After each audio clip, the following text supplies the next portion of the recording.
Today we'll discuss about runway condition reporting, a report of taking action on the runway. You must have heard about runway excursions where an aircraft veers off or overruns from the runway surface. Runway excursions can have serious consequences: death or injury, significant damage to the aircraft, operational impact due to closure runway, damage to airline or airport reputation, and not the least, the cost of legal damages.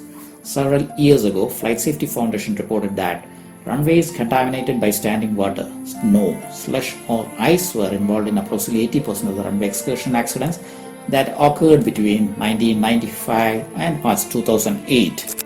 After reviewing all areas of runway safety over the past 14 years, the RSI group, Runway Safety Initiative members, focused on runway excursions as they discovered that 97% of runway accidents were caused by excursions. They also found that over the past 14 years, there had been almost 30 excursions per year for commercial aircraft. The study also noted that although the percentage of excursions that included fatalities were low, the sheer number of excursions still meant that there is a high number of fatalities. That means IATA's safety group had identified runway excursions as a significant safety challenge to address. Shall we know what is runway excursion? Runway excursion is a runway safety incident where an aircraft makes an inappropriate exit from the runway. Runway excursions include runway overruns, where an aircraft is unable to stop before it reaches the end of the runway. Runway excursions can happen because of pilot error, poor weather, or a fault with the aircraft. A key aspect of preventing runway excursions is providing runways of sufficient length and width to accommodate the aircraft used at an airport. Preventing runway excursions can necessitate building new airports when there is no room to expand the existing runways. Even these surface events occur while an aircraft is taking off landing and involve many factors ranging from unstable approaches to the condition of the runway. The Engineered Materials Arrestor System, otherwise called as EMAS, was developed as a high-energy absorbing material that could be installed as a surface beyond the end of runways, which is designed to collapse under the weight of an aircraft. That means absorbing energy and slowing the plane in the process in the event of an overrun. Airbus is developing the runway overrun prevention system, a flight systems technology intended to prevent runway overruns by increasing pilots' situational awareness and enhancing automation during landings. The main cause of all these runway excursions are predominantly due to runway contamination. There was no solid method to report runway contamination other than a conventional method of reporting the existing condition in an arbitrary manner. The differences in methodologies used across the world for the reporting of runway conditions has been a long-standing cause of confusion and misinterpretation by flight crews and identified as a leading factor in multiple aircraft and accidents over the years. A majority of runway excursions occur when the runway is contaminated by water, ice, or snow. The underlying reasons for this include variations in information sharing about runway conditions, different communication methods, lack of harmonization in reporting, differences in training, information sharing method, and thus mitigate the safety risks related to runways. ICAO adopted a new assessment method and reporting format for runway surface conditions. This global reporting format must be enforced for worldwide implementation from 4th of November 2021. Global Reporting Format, otherwise called as GRF, is a globally standardized language reporting format for runway surface conditions, where users of the air traffic network understand what the numbers mean and how they can interpret them. The report is developed based on a runway condition assessment matrix. One may ask, why should airport operators be concerned with the new reporting format? In practice, the transition to the new GRF methodology may create some tensions or potential misunderstanding between personnel carrying out runway inspections or aerodrome works and flight crews that need to be considered and will also be done in the summer time and in countries not affected by winter operations. The runway condition report in GRF is different than the previously used runway reporting. The runway inspectors, rather called as airside operations executives, responsibility when reporting is significantly increased. The runway condition report in the GRF format is characterized by two distinct features. They are reported by using RCAM surface description, that is, runway condition assessment matrix. The GRF, the runway inspector, must report the runway condition based on 18 types of contaminants or contaminant pairs, while in the existing method, reporting is done based on basic types of contaminants such as damp, wet, standing water, etc. Currently, in terms of aircraft performance data, 7 basic contaminants are supported by aircraft manufacturers. This creates situations where pilots are forced to convert RCAM surface description to one of the basic contaminant types. This is a potentially safety risk and needs to be discussed with the operating and airline. Per runway, that means runway will be divided into 3 parts and each part or division has to be reported as per condition observed. In the worst case scenario, pilots may encounter SNOTM or ATIS, means Automatic Terminal Information Service, containing multiple surface descriptions per the whole runway.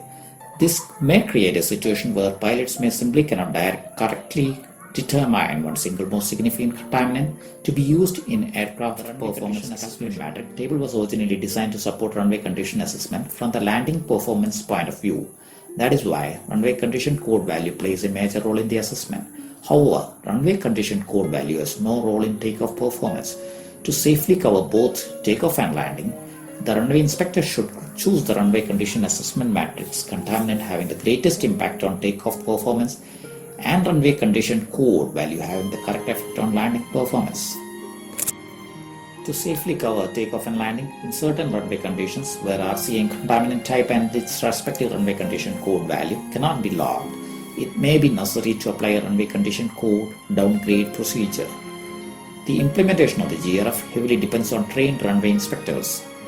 The runway inspector's responsibility in application of the GRF methodology is significantly increased, in particular when runway condition code 0 needs to be reported, as this represents conditions in which traffic will be suspended on the respective runway.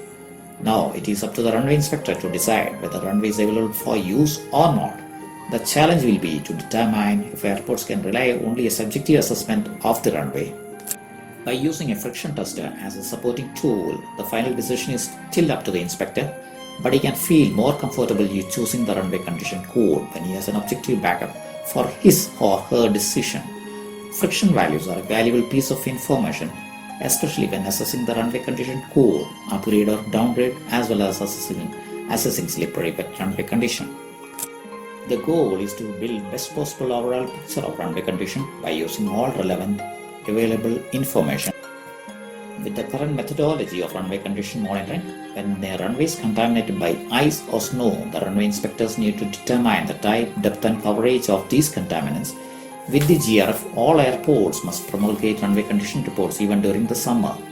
In certain conditions, airports will be required to publish a SNOTM even during the summer, as this is the primary format which is currently available for promulgating runway conditions. This issue becomes more important in tropical areas that may not be accustomed to inspecting the runways. In certain regions, the runway conditions can change very quickly due to tropical rainfall. With the use of RCAM, the inspectors in these areas will be able to react quickly to changing conditions. In countries where the airports are not exposed to snow and ice, water is considered as the only contaminant and the inspector only uses a section of RCAM related to water. In both cases, it is essential to have a periodical runway friction testing program, including conducting friction measurements with continuous friction measuring equipment such as speedometer. This will allow the airport operator to take necessary preventive measures to remove contaminants in a timely manner. In addition, runway drainage capability should be regularly inspected and monitoring for possible standing water situations be applied. RCAM implements a methodology based upon objective assessments. Measurements can form part of the assessments when trained personnel have based their judgment upon the measurement. The criteria for objective assessments are based on aircraft manufacturers' performance data for takeoff and landing with different contaminant types and depths where these changes in performance particularly breaking. The implementation of the GRF will see a need for precise runway inspections and the development of standard condition reporting by airports globally. There will equally be a need to improve the effectiveness and efficiency of runway surface conditions, assessments and reporting. Training, cooperation between airports on sharing lessons learned, and the use of software solutions designed for assisting the runway inspections and reporting will help airports report runway conditions following ICAO standards. There are 4 runway surface conditions in the RCAM. One is dry, slippery wet, wet, contaminated runway. And there are 8 surface conditions descriptions in the RCAM, that is compacted snow, dry snow, frost, ice, slush, standing water, wet ice, wet snow. And coming to the percentages of coverage for contaminants are divided into 4. That means 10 to 25 means 25%. 26 to 50 means 50%, 51 to 75 means 75%, followed by 76 to 100 means 100%. That means any change in the percentage coverage for contaminants that results in a different 25 multiple is a significant change and requires a new runway condition reporting. What is the depth assessment for contaminants? Standing water, that is 3 mm up to and including 15 mm. We'll talk about 3 mm. 3 mm is reported as a minimum depth value. Once the depth is over this minimum depth for reporting, then a new RCR should be issued. It is important to also consider any other significant information, such as pilot report of runway braking action, which according to assessment techniques used are known to be significant. Pilot braking action reports provide valuable information, and airport operators are required to reassess runway surface condition where once pilot has reported of runway braking action of less than poor, this information should be disseminated and considered by the airport operator on suspending operations on that runway. And if two pilot reports runway braking action of poor, if a runway condition code of 2 or better was previously reported. While pilot braking action reports provide valuable information, it is also important to remember that these reports may not apply to the full length of the runway. As such, evaluations are limited to specific sections of the runway surface in which the aeroplane wheel braking was used. Changes to the runway surface condition must be updated and appropriately disseminated so aircraft operators are aware of the current conditions before continuing with their operations.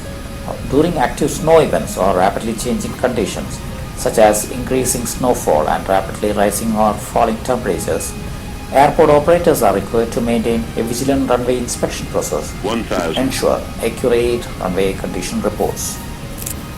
In deteriorating conditions, the airport operator must take all reasonable steps using all available equipment and materials that are appropriate to the conditions to improve aircraft braking action.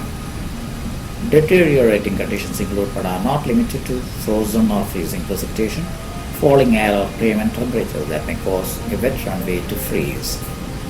Other changes that are considered significant and warrant runway condition reports to be updated include changing weather, the application of chemicals or sand, plowing or sweeping operations. Also, runway condition report should also be updated at least at the beginning of each shift of operations personnel. If the runway surface condition cannot be improved, the airport operator must continuously monitor the runway. Continuous monitoring procedures can vary from airport to airport. The acceptable procedures may include observing if successive taxiways are being used. Friction measurements should meet the standards set or agreed by the state.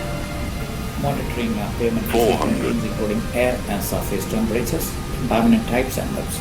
Monitoring of air traffic and pilot communications as it relates to pilot reports for a portion of the runway used, as well as monitoring weather patterns and increased self-inspections. When the runway is no longer contaminated, when there is less than 30% coverage by any form of visible moisture, a final closing RCR shall be made stating that the runway is no longer contaminated. 100, 70, 60, 50, 40, 30, retard, 10,